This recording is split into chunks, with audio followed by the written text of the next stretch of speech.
ओम नमो भगवते वासुदेवाय नमः। स्वागत है आप सभी का मेरे YouTube चैनल पर। मैं हरिओम शर्मा मार्गशीर्ष मास के 12वें अध्याय की कथा सुना रहा हूँ। राजा पितु देवऋषि नारद से कहते हैं कि हे देवऋषि, कृपा करके मार्गशीर्ष मास में दीपदान का महत्व बताइए। आपने मुझे कार्तिक मास में दीपदान का महत्व बताया, मैंने ध्यान से सुना, उसका महत्व भी जाना। उसी प्रकार से क्या मार्गशीर्ष मास में भी दीपदान का महत्व होता है?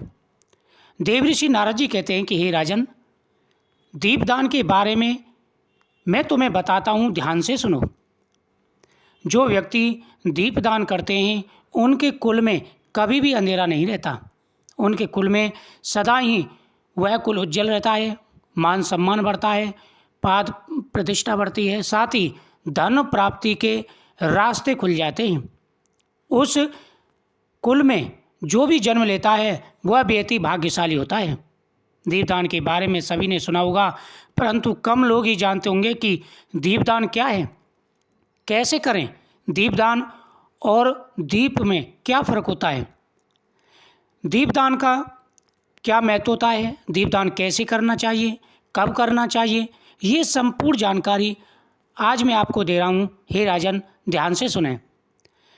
दीपक का दान करना या दीप को जलाकर उसे उचित स्थान पर रखना ही दीपदान कहलाता है। किसी दीपक को जलाकर देव स्थान पर रखकर आना या उन्हें नदी में प्रवाहित करना दीपदान कहलाता है। हे राजन, दीपदान का महत्व ये होता है कि आप किसी देवालय में दीपक जला कर के आ रहे हैं, उसे दीपदान कहते हैं। एक तो दान होता है कोई वस्तु हमें किसी को दी जाती है, और एक दान होता है कि जो हम भगवान के सामने दीपदान करते हैं। जैसे भगवान के सामने दीपक जलाया, माता के सामने दीपक जलाया, नदी पर दीपक जलाया, उसे दीपदान कहते हैं। यह प्रभु के सम्मुख निवेदन प्रकट करने का तरीका होता है। हम प्रभु से प्रार्थना करते हैं। देव मंदिर में करते हैं दीपदान, विद्वान ब्राह्मण के घर में करते हैं दीपदान, नदी के किनारे या नदी में करते हैं दीपदान, दुर्गम स्थान अथवा भूमि धान के ऊपर करते हैं दीपदान। यह 4 दीपदान होते हैं। किसी मिट्टी के दिए में तेल डालकर उसमें मंदिर ले जाकर के जलाकर उसे वहाँ पर रख दिया जाए। दीपों की संख्या और बत्तियों खास नियम अनुसार और मनोकामना पूरी करने के लिए कई प्रकार के दीपदान जलाए जाते हैं। जो व्यक्ति कार्तिक मास में, मार्गशीर्ष मास में नियमित रूप से 5 दीपदान भगवान के सामने करते हैं वह पुण्य के अधिकारी होते हैं। जो व्यक्ति अपनी इच्छा बोल करके भगवान के सामने आटे का दीपक जलाता है उसे इच्छा पूर्ति दीपक कहते हैं। वह दीपक सभी मनोकामनाओं को पूरा करने वाला होता है। जो व्यक्ति मिट्टी का दीपक बना करके अपने इच्छा बोल करके या निष्काम भाव से भगवान के सामने दीपक जलाते हैं उनकी प्रत्येक मनोकामना पूरी हो जाती है।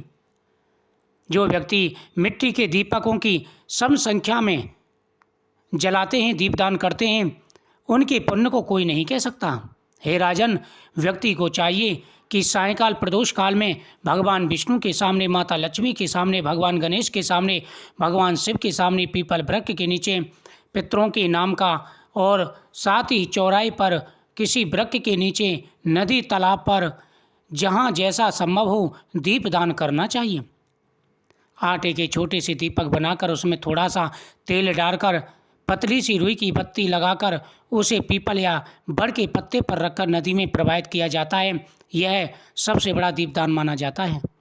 देव मंदिर में दीपक को सीधा भूमि पर नहीं रखना चाहिए, उसे सप्तदान या चावल के ऊपर ही रखना चाहिए।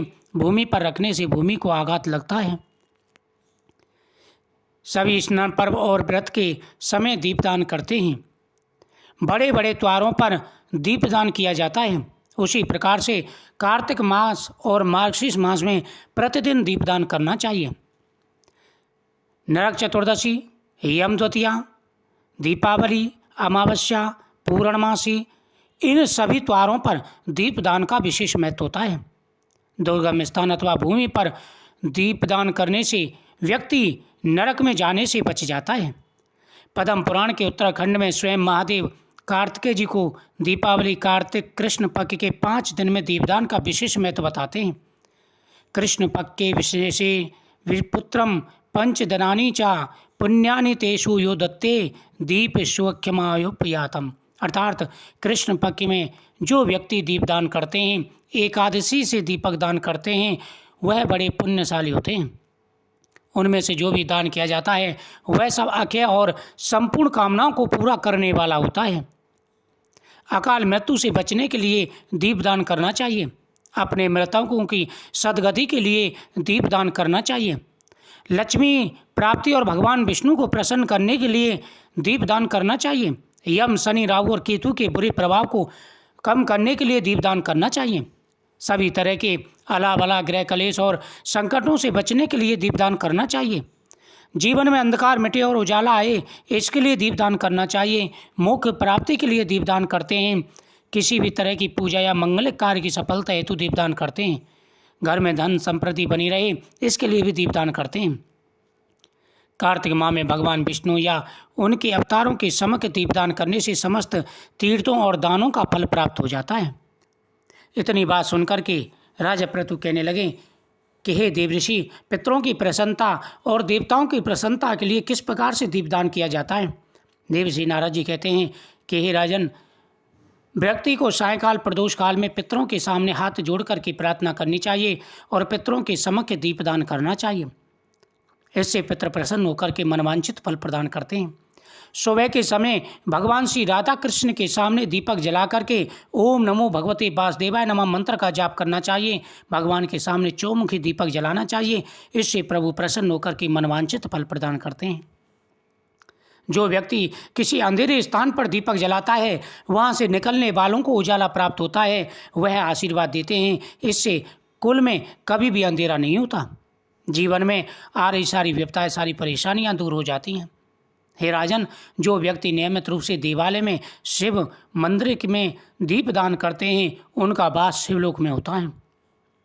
पीपल वृक्ष के नीचे दीपदान करने से पितृ और देवता प्रसन्न होते हैं। उसी प्रकार से व्यक्ति को नियमित रूप से दीपदान करना चाहिए। जो व्यक्ति गौशाला में दीपदान करके आते हैं, उनके घर में धन और संतान का सुख प्राप्त होता है। कभी भी जीवन में कोई कष्ट नहीं आता, कोई परेशानी नहीं आती। व्यक्ति को चाहिए कि नियमित रूप से प्रतिदिन सबसे पहला दीपक सुबह के समय सूर्य देव के नाम का जलाएं, जिसे आकाश दीपक भी कहते हैं। उसके बाद में दूसरा दीपक भगवान गणेश जी के सामने जलाना चाहिए। तीसरा दीपक भगवान शिव, चौथा दीपक भगवान विष्णु के सामने, माता लक्ष्मी के सामने, पांचवा दीपक कार्तिकेय जी के सामने, छठवां दीपक पीपल वृक्ष के नीचे, सातवां दीपक पितरों के नाम से जलाना चाहिए, आठवां दीपक यम के नाम का जलाना चाहिए, नौवां दीपक अंधेरे में जलाना चाहिए। साथ ही सभी दिशाओं के नाम का जलाना चाहिए। जो व्यक्ति 10वां दीपक माता पार्वती, माता दुर्गा के सामने रखते हैं, उनकी सभी मनोकामनाएं पूरी हो जाती हैं। 11वां दीपक 33 कोटि देवताओं के नाम का जलाना चाहिए। जो व्यक्ति इस प्रकार से दीपदान करते हैं, उनके जीवन में कभी भी कोई कष्ट नहीं आता। कार्तिक मास और मार्गशीर्ष मास में दीपदान का बहुत ही महत्व होता है। हे राजन, जो व्यक्ति जितना चाहे उतना दीपदान करें, उसका पुण्य अक्षय बढ़ता ही जाता है। जो व्यक्ति एकादशी, पूर्णमासी, अमावस्या, अष्टमी तिथि, त्रयोदशी तिथि, इन तिथियों पर दीपदान करते हैं, उनके पुण्य को कहने में ब्रह्मा भी समर्थ नहीं है। मार्गशीर्ष मास के 12वें अध्याय की कथा समाप्त हुई। वीडियो को ज़्यादा से ज़्यादा शेयर करें, चैनल को सब्सक्राइब करें, बगल में बेल आइकन बटन को दबाएं हर वीडियो का नोटिफिकेशन पाने के लिए। कमेंट में ओम नमः शिवाय जरूर